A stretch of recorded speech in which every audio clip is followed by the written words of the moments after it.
This started off as a completely innocent thing. We've always shared access to each other's devices for practical reasons, shared photos, passwords, files, shopping lists, you name it. So, when I was using my husband's laptop to find a receipt he said he saved in our shared folder, I didn't think twice. It was a lazy Sunday, and he was in the shower. We were planning to head to brunch with some friends later that afternoon. While looking through the usual shared folders, I noticed one buried several layers deep, oddly titled Personal Do Not Open. Now, here's the thing. My husband isn't exactly the most organized person when it comes to digital storage. Seeing a clearly labeled and stashed folder was a red flag. He rarely labels anything. It was the digital equivalent of a diary left out with a giant "do not read" note taped to it. I hesitated. I almost closed the window, but curiosity got the better of me, and I wish more than anything that I hadn't opened that folder. Inside were a few subfolders. The one that caught my attention and changed my life was titled Exit Strategy. I double-clicked. My stomach dropped. There was a fully written breakup email addressed to me. The tone was calm, detached, and polite. It read like a business letter, thanking me for the years of shared love and growth, but ultimately citing emotional incompatibility and irreconcilable visions for the future as the reasons he needed to step away. But that was just the beginning. There were screenshots of our text messages, our arguments, some of which had completely lost their context. He highlighted phrases I had said in the heat of frustration, making me look unreasonable and overly emotional. One fight about holiday travel had been screenshotted so selectively that I looked like the aggressor, when in reality, I had been trying to communicate my anxiety about seeing his overbearing parents again. Then there was a bulleted list titled, Things I Can No Longer Tolerate. Item 1. She always needs emotional validation. Item 4. She cries when overwhelmed, emotional blackmail. Item 7. Too focused on career, neglects intimacy. Item 12. Wants kids, I'm not sure I do. There was another list. This one, financial and asset breakdown. He noted which accounts were joint, which were separate, and which items around the house he'd want to keep. He even listed the dog under joint property discuss.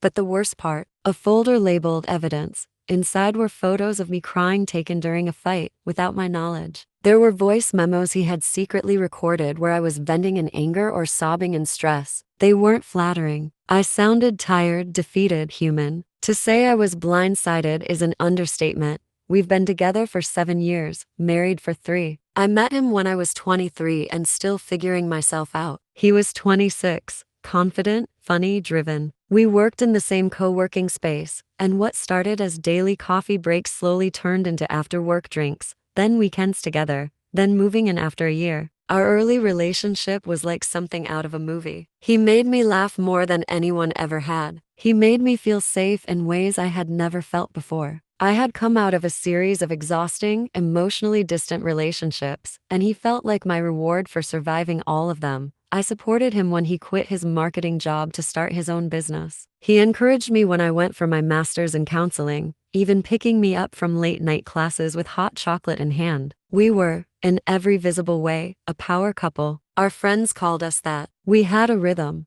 a shared language of looks and inside jokes. We had small arguments, sure. Who doesn't? But I thought they were normal. Stress from work, finances, the looming pressure of whether to have kids. I thought the fact that we fought meant we cared enough to communicate, but now I wonder if I was the only one actually communicating. I confronted him that night.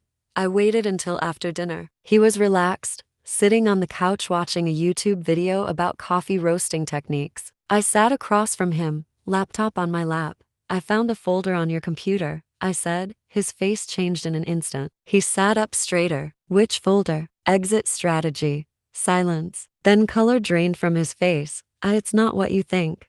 Then what is it? He rubbed his hands over his face. I have abandonment issues. I told you that. My therapist told me it helps some people to feel in control. I started it months ago. I wasn't planning to use it. I just needed to feel like I had a parachute. A parachute? From what? Me? I don't want to leave you, he insisted. I love you. Sometimes things feel out of control, and I need to feel prepared. It's like an emotional fire drill.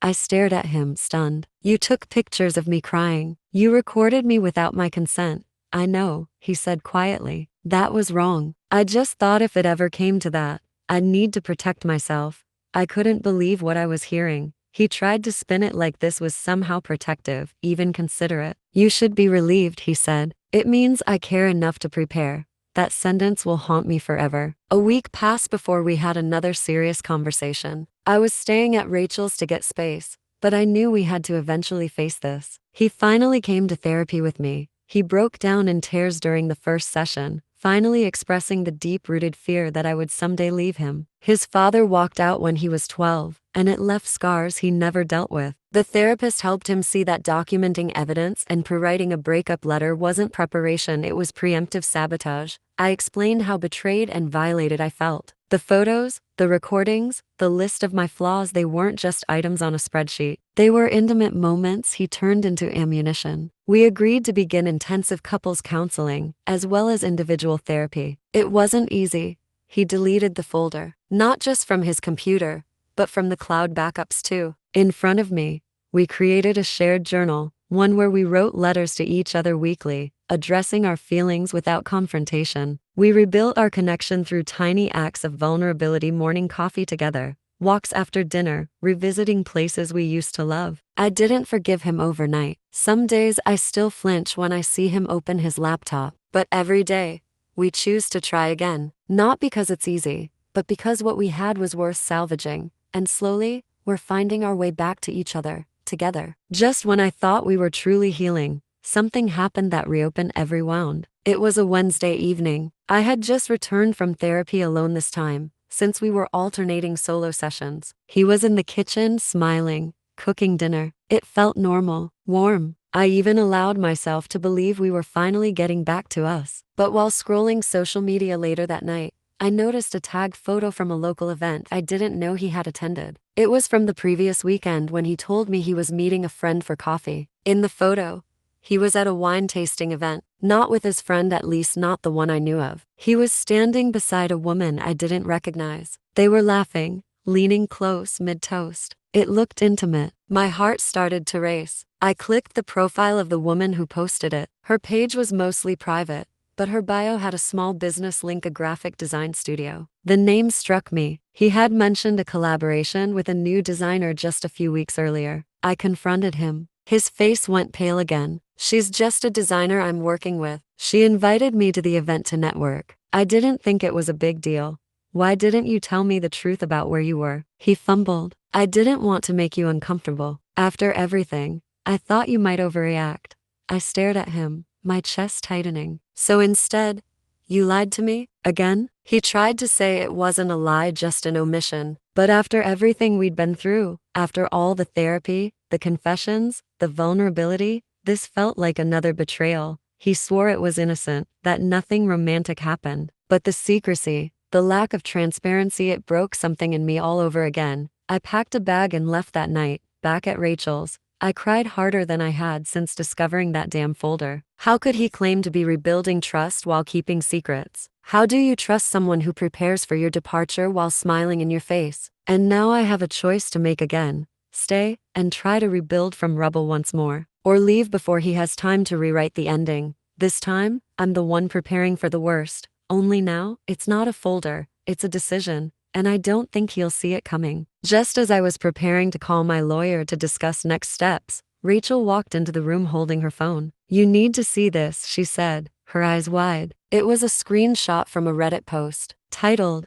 "I messed up my marriage by being overly cautious. Now my wife might leave." It was his Reddit account, and the entire post was a confession, a brutally honest, painfully self-aware breakdown of everything he had done. The folder, the betrayal, the therapy, the recent event. In the comments, he was replying to strangers, admitting he had royally messed up, admitting he had no excuse, saying he was terrified of losing me but that he understood if I walked away. "I thought I was protecting myself," he wrote, "but I was just pushing her away. She deserved better." I stared at the screen, my heart pounding, because for the first time, he wasn't hiding. He wasn't preparing for my exit. He was laying himself bare, and suddenly I didn't know what to feel. So here I am, at Rachel's, reading his digital confession to thousands of strangers, and wondering if this finally is the raw honesty I needed all along. I haven't called the lawyer, not yet. I sat there in stunned silence, rereading his Reddit post. The man who had once drafted a secret breakup email now sounded like someone pleading for forgiveness, not with charm or manipulation, but with raw, uncomfortable truth. It was surreal, like reading a stranger's diary,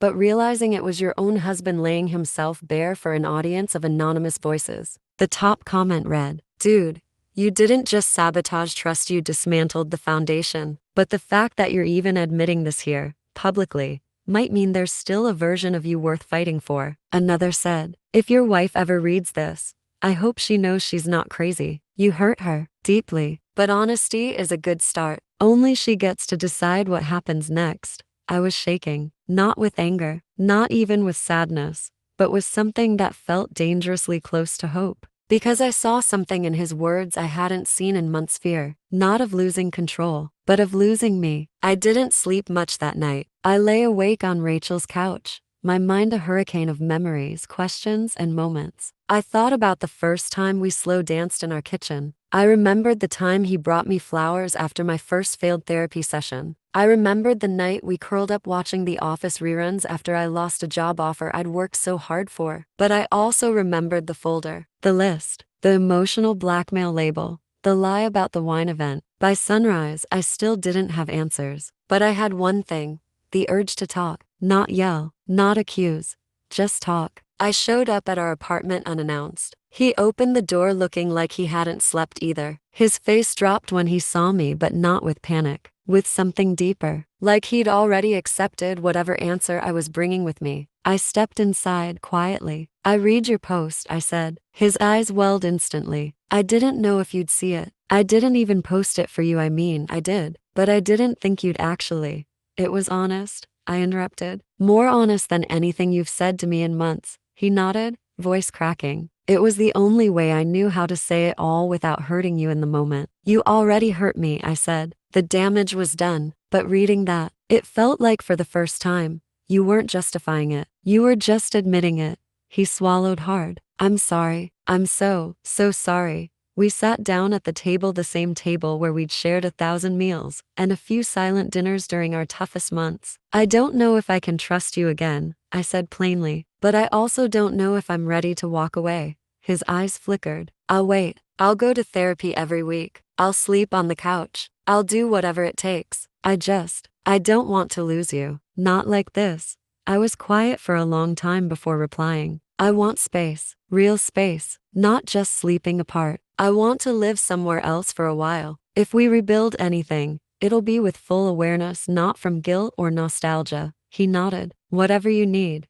And one more thing," I added. "Delete your Reddit account." He let out a broken laugh, then nodded again. "Deal." I moved in with Rachel temporarily, then rented a small place of my own. It wasn't a breakup, not officially, but it was a conscious step back, space to think, to breathe. In the weeks that followed, something shifted. He stopped trying to prove himself and started focusing on himself. His therapy sessions doubled. He finally called his estranged mother to confront their past. He started journaling every day, not for me, but for him. He sent me updates, not to pressure me, just to show me he was doing the work. And I finally prioritized my own healing. I dove deeper into therapy. I reconnected with old friends. I took solo walks, rediscovered hobbies, even started taking boxing classes to release some of the bottled up rage. One day, I got a letter from him, not an email, not a text, a handwritten letter. Inside was no promise, no begging,